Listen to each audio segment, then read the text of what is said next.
Hello students, welcome to primary educator. पिछली video में हम लोगों ने नर जननांग की स्टडी की है और आज की वीडियो में हम लोग स्टडी करने वाले हैं मादा जननांग। तो चलिए फटाफट रिवीजन कर लेते हैं नर जननांग के बारे में। मेल रिप्रोडक्टिव सिस्टम के क्विक रिवीजन से पहले मैं आपको यह बता दूं कि थोड़ी व्यस्तता के कारण मैं वीडियो नहीं बना पा रही थी और अब थोड़ा समय निकाल कर मैं आपके लिए वीडियोस बना रही हूँ। तो आप ज्यादा से ज्यादा मेरे चैनल को लाइक करें, सब्सक्राइब करें और अपने दोस्तों को ज्यादा से ज्यादा शेयर करें ताकि बाकी बच्चे भी लाभान्वित हो सके। तो चलिए स्टार्ट करते हैं क्विक रिवीजन। बच्चों, जैसा कि हमने पहले स्टडी किया था मेल रिप्रोडक्टिव सिस्टम में कि नर जननांग में 2 वृषण होते हैं, कई शुक्र अपवाहिकाएं यानी वास डिफरेंशिया होती है और प्रत्येक वृषण यानी टेस्टिस से संबद्ध अधिवृषण पाए जाते हैं यानी एपिडिडाइमिस पाए जाते हैं।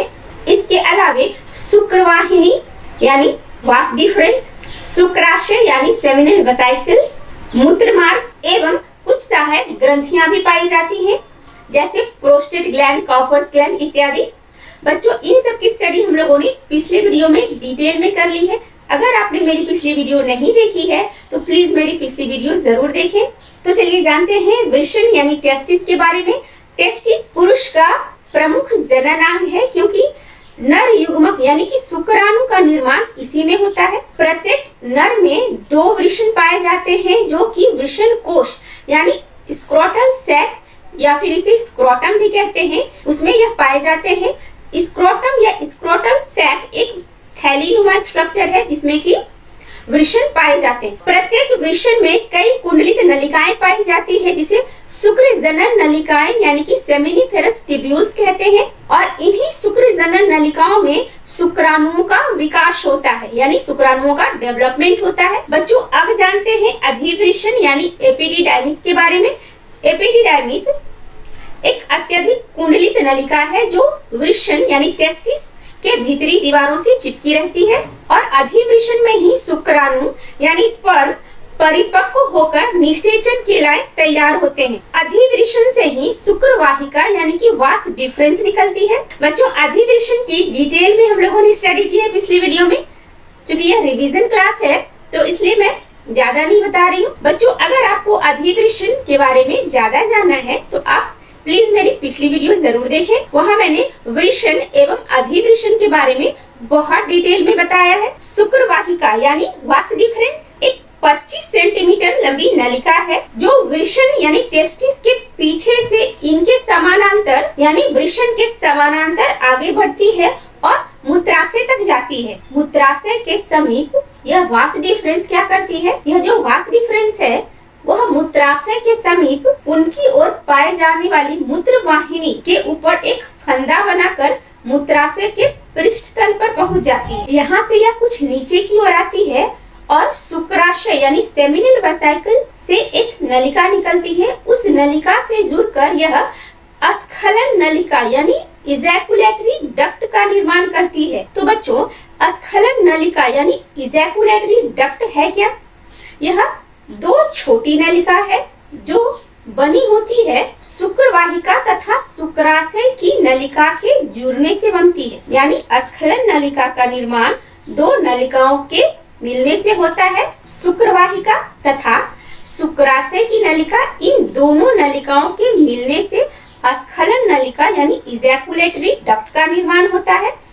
बच्चों, यह बहुत इंपॉर्टेंट है, इसे आप जरूर याद रखिए कि इजैकुलेटरी डक्ट का निर्माण किस प्रकार से होता है। और अब यह दोनों स्खलन नलिका पुरहस्त ग्रंथि यानी प्रोस्टेट ग्लैंड में प्रवेश करती है। प्रोस्टेट ग्लैंड में दोनों नलियां यानी प्रोस्टेट ग्लैंड में दोनों स्खलन नलियां मूत्राशय से आने वाली नलियों के साथ जुड़कर मूत्रमार्ग का निर्माण करती है। बच्चों, यह भी बहुत इंपॉर्टेंट है कि मूत्रमार्ग का निर्माण किस प्रकार से होता है। मूत्रमार्ग का निर्माण पुरहस्त ग्रंथि में दोनों स्खलन नलिकाओं तथा मूत्राशय से आने वाली नलिका के मिलने से मूत्रमार्ग का निर्माण होता है। ठीक है, अब बच्चों जानते हैं मूत्रमार्ग के बारे में। बच्चों, मूत्रमार्ग एक लंबी मांसल नली है। मूत्रमार्ग में 2 इम्पोर्टेंट सहायक ग्रंथियां आकर खुलती हैं, प्रोस्टेट ग्लैंड एवं कॉपर्स ग्लैंड। उसके बाद मूत्रमार्ग नीचे की ओर बढ़ती है और शिश्न के मध्य से होते हुए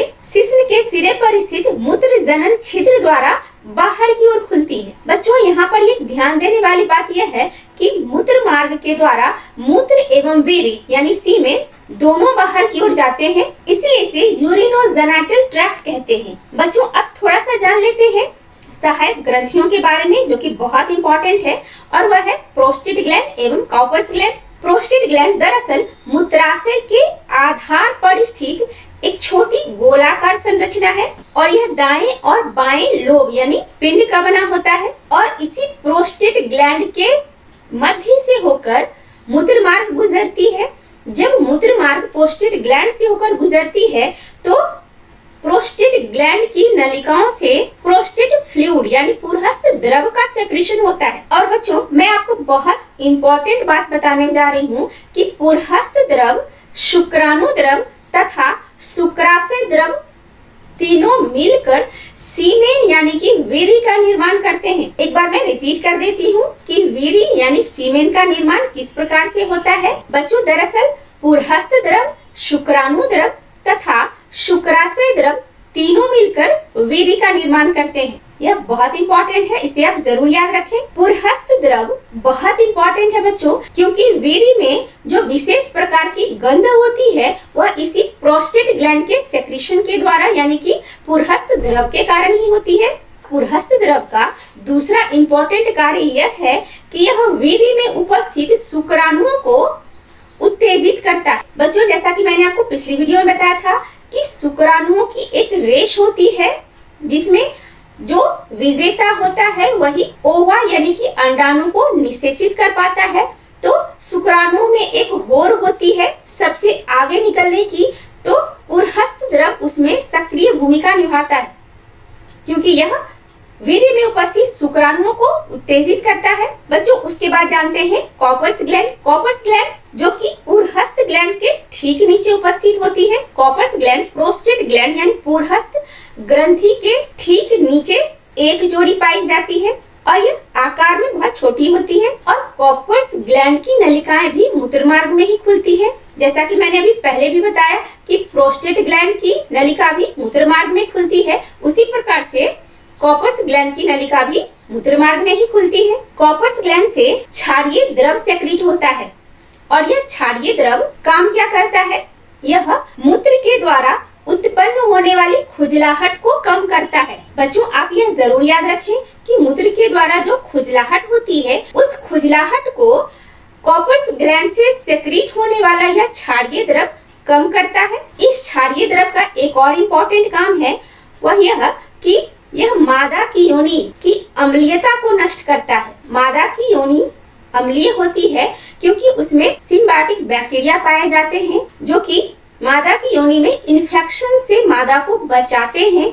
इसके कारण मादा की योनि अम्लीय होती है। तो यह जो कॉपर्स ग्लैंड का स्राव है जो क्षारीय नेचर का है, वह मादा की योनि की अम्लीयता को नष्ट करता है ताकि स्पर्म यानी शुक्राणु सुरक्षित रहे। बच्चों उसके बाद जानते हैं शिश्न। शिश्न जो कि पुरुष का प्रमुख मैथुन अंग है। क्वेश्चन अक्सर पूछा जाता है बच्चों कि पुरुष का मैथुन अंग कौन सा है, तो पुरुष का मैथुन अंग शिश्न यानी कि पेनिस कहलाता है। शिश्न एक मांसल बेलनाकार रचना है जो वृषण कोश के सामने बीचों बीच स्थित होता है। शिश्न का शिखर भाग ग्लांस कहलाता है और इसी ग्लांस के ऊपर त्वचा का एक ढीला आवरण होता है जिसे प्रीप्यूष कहते हैं। शिश्न के ठीक बीच से मूत्र मार्ग आगे की ओर बढ़ता है और अंत में शिश्न के शिखर पर एक मूत्र जनन छिद्र के द्वारा बाहर की ओर खुलता है। बच्चों शिश्न का कार्य क्या है, इसे मुख्य मैथुन अंग या कॉपुलेटरी अंग क्यों कहते हैं, क्योंकि इसका कार्य निषेचन के लिए शुक्राणुओं को मादा की योनि में पहुंचाना होता है। शिश्न सिर्फ इतना सा काम करता है कि यह निषेचन के लिए शुक्राणुओं को मादा की योनि तक पहुंचाता है। ठीक है, इसलिए इसे मुख्य मैथुन अंग कहा जाता है। बच्चों शुक्राणु यानी स्पर्म सूक्ष्म सक्रिय एवं हैप्लॉइड सेल्स होते हैं जिनका विकास वृषण की शुक्र जनन नलिकाओं में होता है और यह नर युग्मक है यानी कि मेल गैमीट है। तो बच्चों इस तरह से हमने नर जननांग के बारे में रिवीजन कर लिया। और वह भी मुख्य बातें जितनी भी थी सारी मैंने एक बार फिर से आपको बता दी, क्योंकि यह जो मेरी वीडियो है वो काफी अंतराल के बाद आ रही है।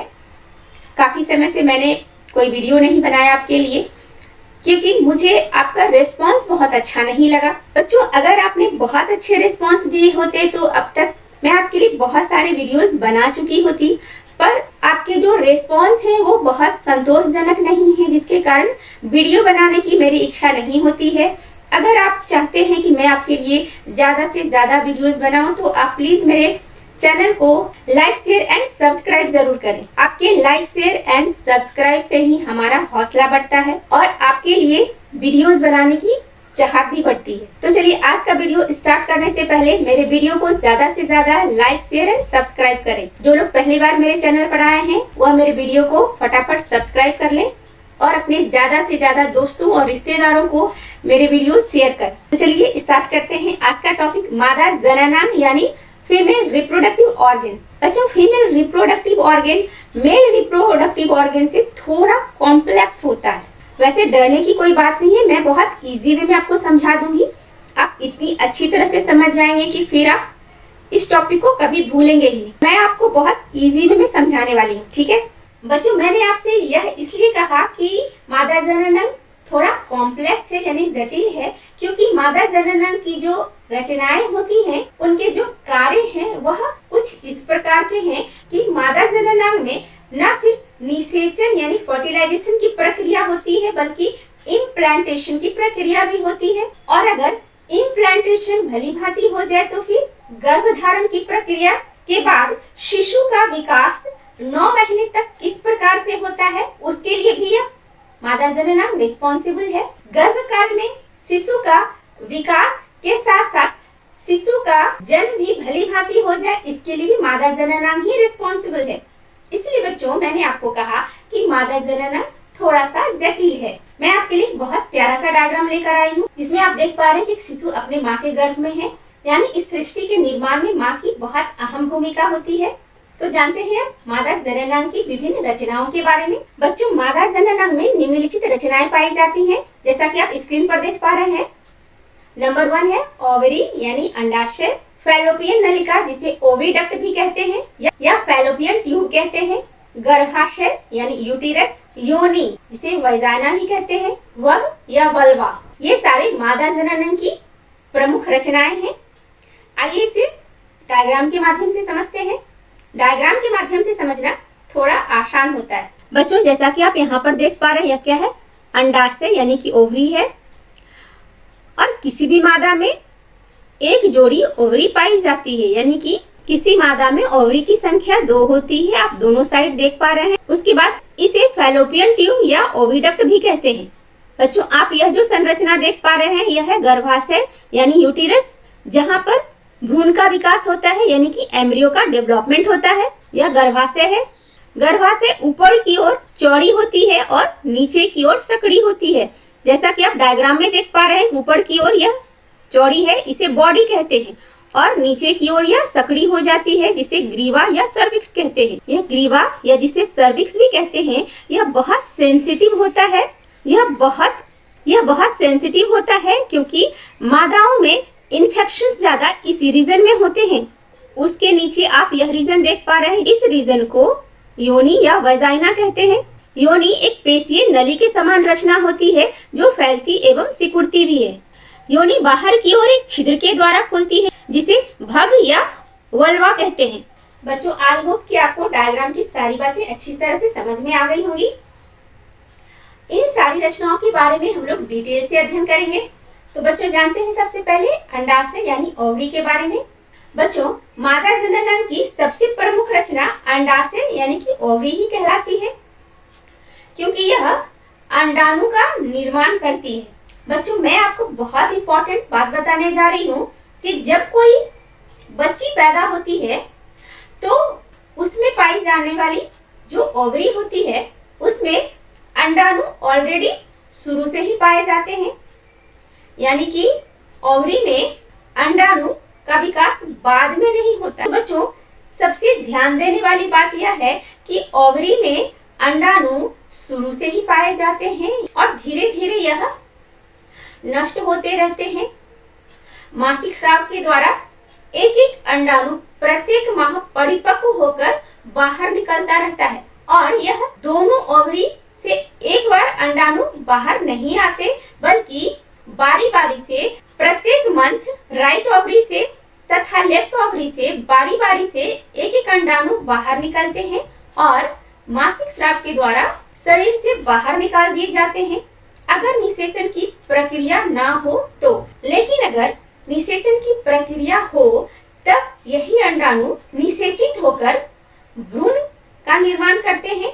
फिर इसी भ्रूण से शिशु का विकास होता है और अगर गर्भधारण की प्रक्रिया ना हुई हो तो प्रत्येक मास मासिक स्राव के दौरान एक अंडाणु व्यर्थ चले जाते हैं और फिर उम्र की एक ऐसी पड़ाव भी आती है जब अंडाशय में अंडाणु की संख्या शेष नहीं बचती या फिर नगण्य बचती है, तो ऐसी अवस्था में मासिक स्राव का आना बंद हो जाता है और इस अवस्था को मेनोपॉज कहते हैं। बच्चों, आप स्क्रीनशॉट ले सकते हैं ताकि अंडाशय संबंधी जो मुख्य बातें हैं वो आप बाद में नोट कर सकें।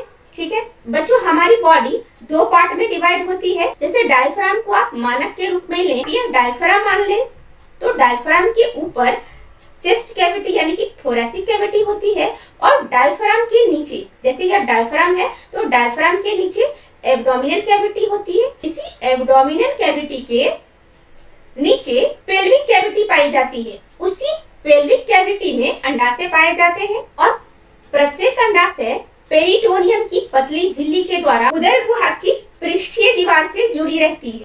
बच्चों, एक बहुत इंपॉर्टेंट बात मैं बता रही हूँ आपको कि यह जो अंडाशय है वह संयोजी ऊतक के आवरण के द्वारा, जिसे ट्यूनिका एल्बुजिनिया कहते हैं, इस आवरण के द्वारा ढका रहता है। तो अंडाशय जिस आवरण के द्वारा ढका रहता है वह संयोजी ऊतक का बना होता है और उस आवरण को क्या कहते हैं, उसे ट्यूनिका एल्बुजिनिया कहते हैं। ठीक है, और इसी ट्यूनिका एल्बुजिनिया के नीचे जनन एपिथेलियम पाए जाते हैं जिसमें अंडाणु विकसित होते हैं। तो यह आपने जान ली अंडाशय यानी ओवरी के बारे में। बच्चों, अब जानते हैं फैलोपियन नलिका के बारे में। फैलोपियन नलिका को ओविडक्ट भी कहते हैं, इसे अंडवाहिनी भी कहते हैं।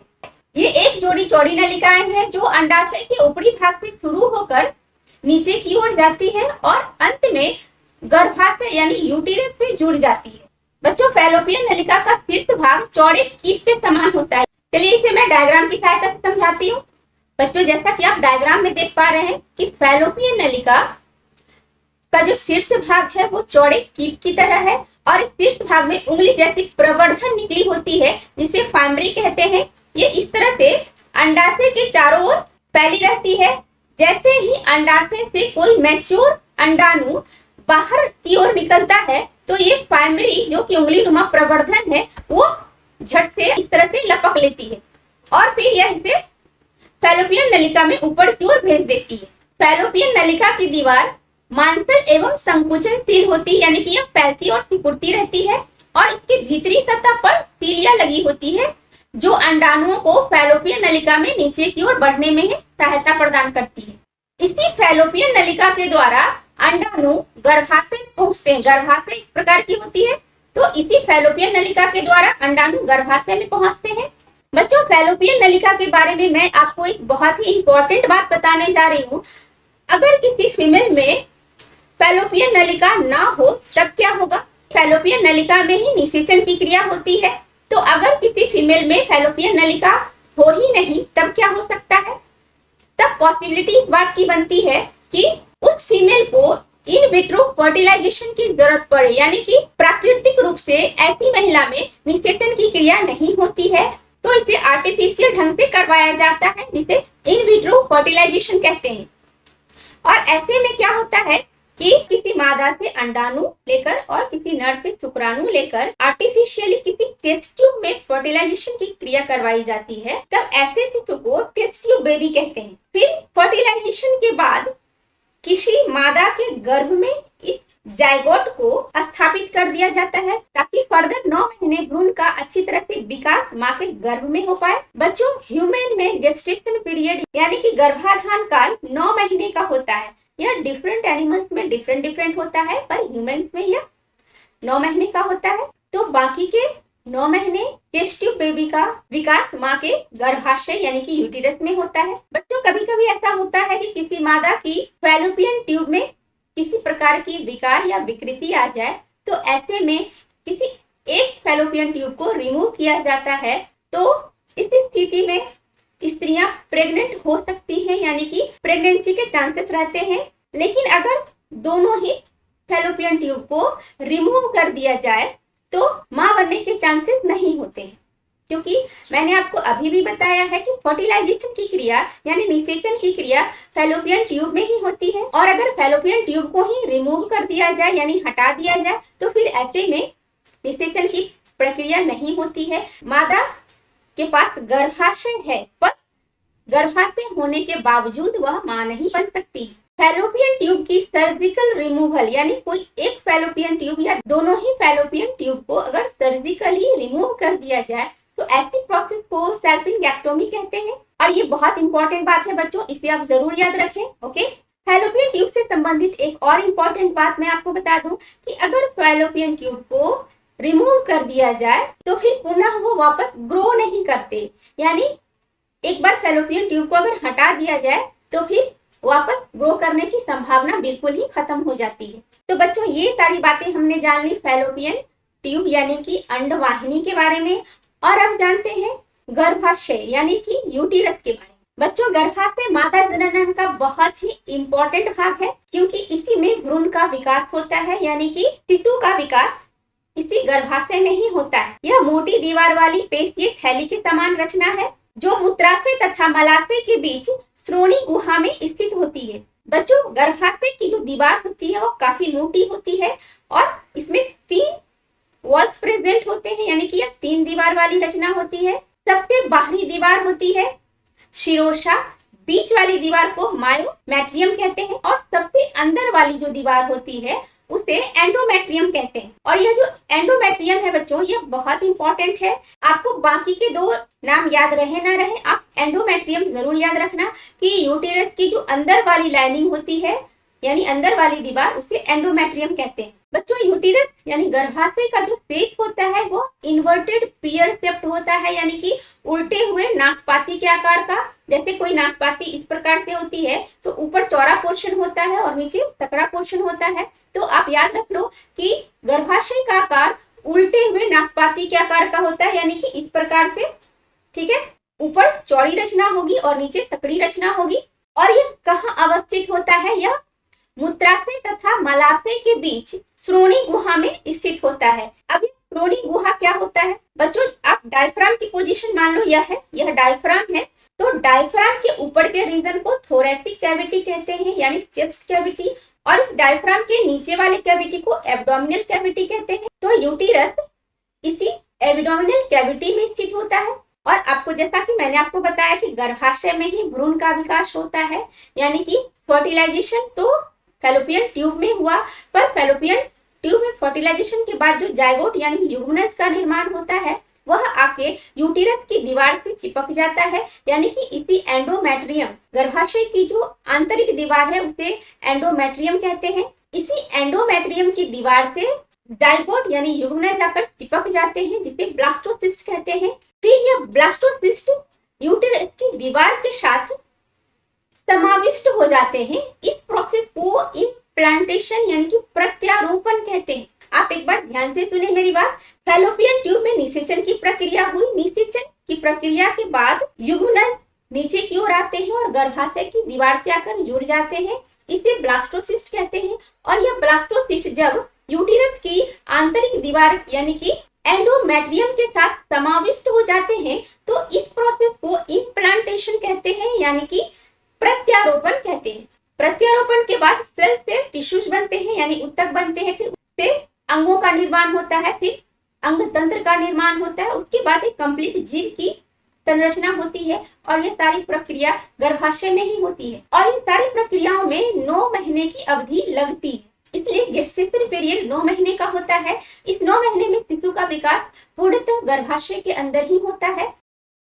और इस 9 महीने की अवधि में शिशु को माँ के गर्भनाल से भोजन, पानी तथा ऑक्सीजन की प्राप्ति होती है। अक्सर एग्जाम्स में यह क्वेश्चन पूछे जाते हैं कि गर्भाशय में पल रहे शिशु को भोजन, पानी की आपूर्ति कहाँ से होती है? तो भोजन, पानी और ऑक्सीजन की आपूर्ति गर्भनाल के द्वारा होती है। ठीक है बच्चों, सामान्य स्थिति में गर्भाशय की लंबाई 7 से 8 सेंटीमीटर होती है, लेकिन गर्भकाल के 8वें महीने में इसकी लंबाई बढ़कर 18 से 20 सेंटीमीटर तक हो जाती है, ताकि शिशु का विकास अच्छी तरह से हो पाए तथा इसके शेप में भी चेंजेस आती है। इसकी शेप अंडाकार हो जाती है। बच्चों, गर्भाशय का जो ऊपरी भाग होता है उसे फंडस कहते हैं, बीच वाले भाग को इस्थमस कहते हैं तथा नीचे वाले भाग को सर्विक्स कहते हैं। तो निचला पोर्शन बहुत इंपॉर्टेंट है जिसे सर्विक्स कहते हैं। गर्भाशय का ऊपरी भाग फैला हुआ रहता है, पर निचला भाग जिसे सर्विक्स या ग्रीवा कहते हैं और जो नीचे की ओर योनि यानी वजाइना में खुलती है।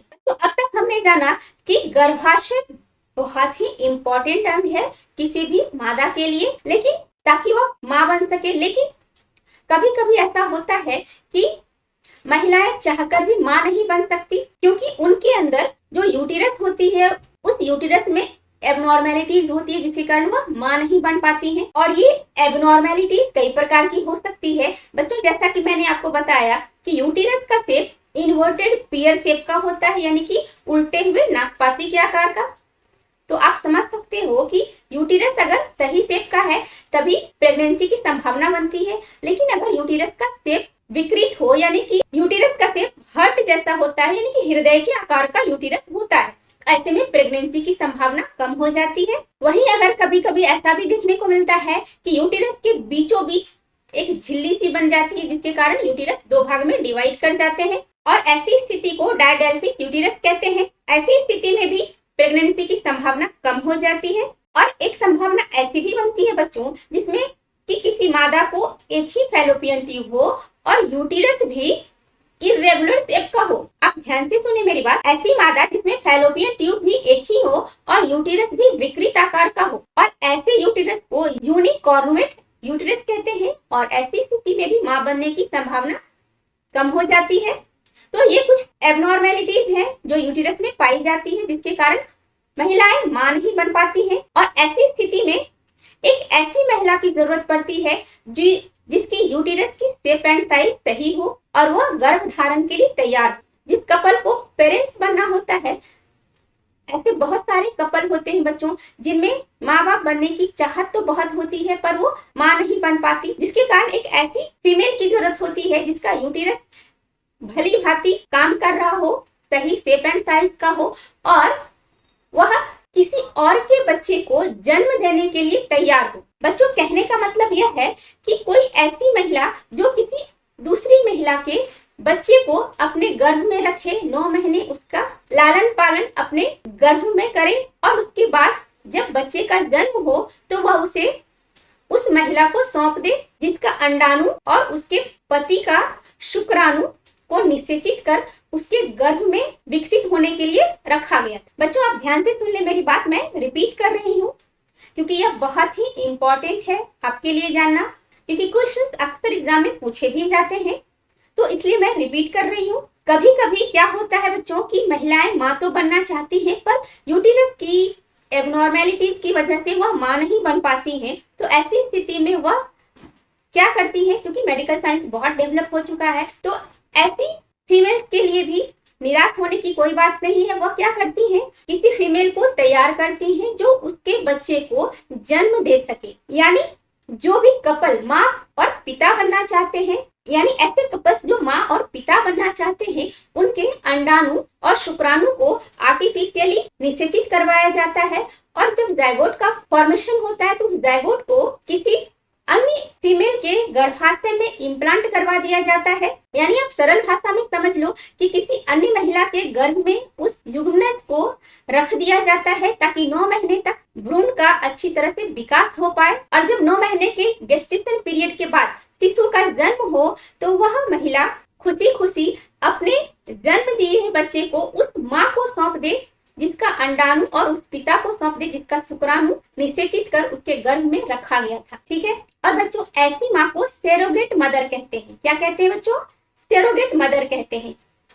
और इंडिया में सरोगेट मदर की संख्या बहुत ज्यादा है, क्योंकि ऐसी महिला जो कि निर्धनता की शिकार होती है, किसी लाचारी या बेबसी में, वह पैसे लेकर इस तरह के काम करती है, यानी कि वह किसी और महिला के बच्चे को जन्म देने के लिए तैयार हो जाती है। बच्चों, आजकल कुछ महिलाएं ऐसी भी हैं जो कि ग्लैमर वर्ल्ड से संबंध रखती हैं, ग्लैमरस दुनिया से वो बहुत ज्यादा प्रभावित होती हैं और ऐसे में वह अपना फिगर खराब नहीं करना चाहती हैं, जिनके कारण वह मां नहीं बनना चाहती हैं। ऐसी फैशन परस्त महिलाएं भी सरोगेट मदर का सहारा लेती हैं, क्योंकि उनके पास पैसे तो बहुत होते हैं, मां बनने की चाहत भी होती है, पर वह अपना फिगर खराब नहीं करना चाहती हैं, जिनके कारण वह सरोगेट मदर का सहारा लेती हैं। और बच्चों, इंडिया में गरीबी बहुत ज्यादा है और गरीब महिलाओं की तो स्थिति इतनी नाजुक होती है कि वह पैसे के लिए अपनी ममता तक को कुर्बान कर देती है।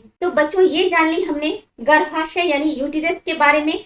और बच्चों, यूटिरस से संबंधित मैं एक और इम्पोर्टेंट बात आपको बता दूं कि अगर किसी महिला के यूटिरस में किसी प्रकार का इन्फेक्शन हो या किसी तरह की विकृति आ जाए और ऐसे में अगर मजबूरी में यूटिरस को निकालना पड़ जाए तो सर्जिकली यूटिरस को रिमूव करवाया जाता है और इस प्रोसेस को हिस्टेरेक्टोमी कहते हैं। बच्चों, हिस्टेरेक्टोमी बहुत इंपॉर्टेंट है आपके लिए, आप इसे जरूर याद रखें। हिस्टेरेक्टोमी क्या है बच्चों? Surgical procedure to remove the uterus, it is called hysterectomy. इस प्रोसेस में यूटिरस को पूरी तरह से हटा दिया जाता है ताकि उससे संबंधित जो प्रॉब्लम्स आ रही थी वो सारी प्रॉब्लम्स ही खत्म हो जाए। बच्चों, फीमेल्स में एक प्रकार की बीमारी पाई जाती है जिसे हिस्टीरिया कहते हैं और इस बीमारी में क्या होता है बच्चों कि महिलाएं अपोजिट सेक्स की तरफ ज्यादा आकर्षित होती हैं, उनमें सेक्स की प्रबल चाहत होती है। यह एक प्रकार की मानसिक बीमारी है और इसका इलाज पूरी तरह से संभव है। तो बच्चों, ये सारी इंपॉर्टेंट बातें हो गई यूटिरस यानी कि गर्भाशय के बारे में। आई होप कि यूटिरस से संबंधित जितनी भी इंपॉर्टेंट बातें थी जो कि आपके 10th बोर्ड से लेकर 12th इवन की कॉम्पिटिटिव एग्जाम्स में भी पूछे जा सकते हैं, वो सारे क्वेश्चंस मैंने यहाँ पर आपके साथ डिस्कस किए हैं। मैं जो भी टॉपिक स्टार्ट करती हूँ बच्चों, उसे बहुत ही माइन्यूटली स्टडी करवाती हूँ, इसलिए आप लगातार मेरे चैनल पर बने रहें। और अगर आपने मेरे चैनल को अब तक सब्सक्राइब नहीं किया है तो प्लीज मेरे चैनल को सब्सक्राइब करें, मेरे वीडियो को लाइक एंड शेयर जरूर करें। बच्चों, यूटिरस नीचे की ओर वजाइना में खुलती है यानी योनि में खुलती है। अब योनि के बारे में जानेंगे। योनि, जिसे वजाइना भी कहते हैं, यह एक पेशीय नली के समान रचना है जो 7 से 10 सेंटीमीटर लंबी होती है। इसकी दीवार पेशी तथा तंतुमय संयोजी ऊतक की बनी होती है, यानी कि इसकी दीवार फैलती और सिकुड़ती रहती है। यह बाहर की ओर एक छिद्र वल्वा के द्वारा खुलती है, यानी योनि जिस छिद्र के द्वारा बाहर की ओर खुलती है उस छिद्र को क्या कहते हैं बच्चों? उस छिद्र को वल्वा या भग भी कहते हैं। और यह जो छिद्र है जिसे वल्वा कहते हैं, यह छिद्र एक पतली झिल्ली से ढकी रहती है। इस झिल्ली को हाइमेन कहते हैं। आप ध्यान से सुने मेरी बात कि भग या वल्वा जिस झिल्ली से ढकी रहती है उस झिल्ली को हाइमेन कहते हैं। इस झिल्ली में एक बहुत ही छोटा छिद्र होता है। पहली बार संभोग करने या चोट लगने पर यह झिल्ली फट जाती है, पुनः इस झिल्ली का निर्माण नहीं होता है। यानी एक बार जब इस हाइमेन की झिल्ली फट जाती है तो दोबारा इसका निर्माण नहीं होता है। बच्चों, योनि का बहुत इंपॉर्टेंट रोल होता है। यह योनि क्या करती है? योनि नर के शिश्न को यानी पेनिस को ग्रहण करती है, जिससे अस्खलित वीर्य मादा के जननांग के अंदर पहुंच जाते हैं। योनि नर के शिश्न को ग्रहण करती है, जिससे नर के द्वारा अस्खलित वीर्य यानी सीमेन मादा के जननांग के अंदर पहुंच जाते हैं। बच्चों, यहाँ पर मैं एक बहुत इंपॉर्टेंट बात बता दूं आपको कि वजाइना यानी योनि का जो अंदर का माध्यम होता है वो हाईली एसिडिक होता है, यानी कि अम्लीय होता है, ताकि वजाइना को किसी भी प्रकार के इन्फेक्शन से बचा सके। लेकिन जैसे ही वीर्य इस योनि के अंदर पहुंचते हैं तो उसके नष्ट होने के चांसेस रहते हैं, क्योंकि योनि का जो माध्यम है वो हाईली एसिडिक है। तो इससे बचने के लिए क्या होता है बच्चों? आप याद करो, नर जननांग में मैंने आपको बताया था कॉपर्स ग्लैंड के बारे में। कॉपर्स ग्लैंड का जो सेक्रेशन होता है वो हाईली अल्कलाइन होता है। कॉपर्स ग्लैंड के सेक्रेशन के कारण ही वीर्य जब मादा की योनि में पहुंचते हैं तो शुक्राणु सुरक्षित रहते हैं, क्योंकि कॉपर्स ग्लैंड का सेक्रेशन हाईली अल्कलाइन होता है यानी क्षारीय होता है और मादा की योनि का माध्यम हाईली एसिडिक यानी अम्लीय होता है। तो ऐसी स्थिति में जब वीर्य मादा की योनि में प्रवेश करते हैं तो कॉर्पस ग्लैंड का सेक्रेशन ही शुक्राणुओं को सुरक्षित रखता है। तो अब बात आई समझ में कि कॉर्पस ग्लैंड का सेक्रेशन अल्कलाइन क्यों होता है, ताकि शुक्राणुओं को मादा की योनि में सुरक्षित पहुंचाया जा सके। बच्चों, योनि का एक और दूसरा इंपॉर्टेंट रोल है कि शिशु का जन्म भी इसी रास्ते से होता है, यानी शिशु का जन्म भी योनि के रास्ते से ही होता है। और नेक्स्ट इंपॉर्टेंट रोल क्या है कि मासिक स्राव भी इसी रास्ते से बाहर आता है। प्यूबर्टी के बाद जब किशोरियों में मासिक स्राव शुरू होता है तो मासिक स्राव भी इसी योनि के रास्ते से ही बाहर आता है। अब जानते हैं भग या वल्वा के बारे में। यह योनि के बाहर बाह्य जननेंद्रिय यानी एक्सटर्नल जेनिटेलिया के रूप में स्थित होती है। बच्चों, एक्सटर्नल जेनिटेलिया के रूप में स्थित होती है, इसका क्या मतलब है? आपको एक बात बता दूं मैं कि मादा जनन तंत्र में दो प्रकार के सेक्स ऑर्गन होते हैं, primary sex organ and accessory sex organ. Primary sex organ में आते हैं ओवरी, जो कि अंडाणु के निर्माण का कार्य करती है और सेक्स हार्मोन सेक्रेट करने का काम करती है, यानी कि एस्ट्रोजन एंड प्रोजेस्टेरोन का सेक्रेशन भी ओवरी का ही काम है, और यह है प्राइमरी सेक्स ऑर्गन। और दूसरी तरफ है accessory sex organ. Accessory sex organ क्या करती है बच्चों? यह प्राइमरी सेक्स ऑर्गन को सहायता प्रदान करती है उसके कार्य को संपादित करने में। एक्सेसरी सेक्स ऑर्गन्स में आते हैं external genitalia and internal genitalia. External genitalia की बात मैंने अब तक नहीं बताई थी आपको, क्योंकि यह जानना अभी आपके लिए बहुत जरूरी नहीं था। एक्सटर्नल जेनिटेलिया के बारे में मैं थोड़ा सा आपको बता देती हूँ। एक्सटर्नल जेनिटेलिया में आते हैं labia majora, labia minora and clitoris. And internal genitalia में आते हैं fallopian tubes, uterus, cervix, vagina इत्यादि। तो इंटरनल जेनिटेलिया की स्टडी आपको डिटेल में करनी थी, जो मैंने आपको करवा दी। एक्सटर्नल जेनिटेलिया का जिक्र यहाँ पर आया तो मैंने आपको बता दिया। इससे ज्यादा आपको नहीं जानना है। जितनी जानकारी आपको चाहिए थी उतनी जानकारी मैंने आपको दे दी है।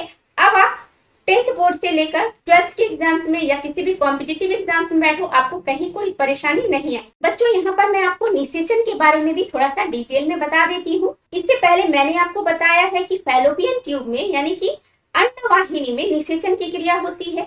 इसे आप डायग्राम के माध्यम से समझें तो आप अच्छी तरह से समझ पाएंगे। बच्चों, यह है अंडाशय। अंडाशय की संख्या 2 होती है।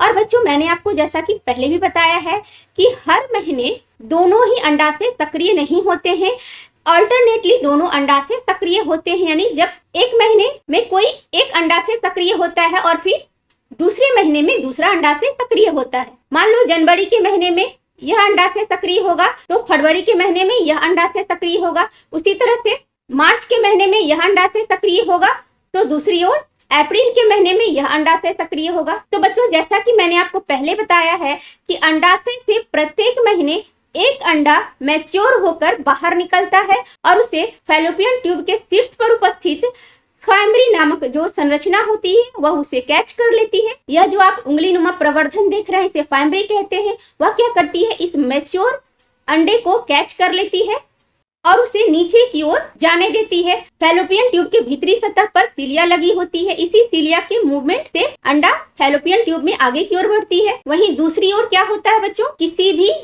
नर के द्वारा डिस्चार्ज किया हुआ वीर्य मादा की योनि में प्रवेश करता है, जिसमें शुक्राणु उपस्थित होते हैं। शुक्राणुओं में आप जानते हैं कि मूवमेंट होती है, क्योंकि शुक्राणुओं में जो पूंछ होती है उसमें माइटोकॉन्ड्रिया प्रेजेंट होते हैं। तो शुक्राणु इस तरह से मूव करते हुए आगे की ओर बढ़ते हैं और इस तरह से कुछ शुक्राणु ऊपर की ओर बढ़ते हैं जो कि नष्ट हो जाते हैं।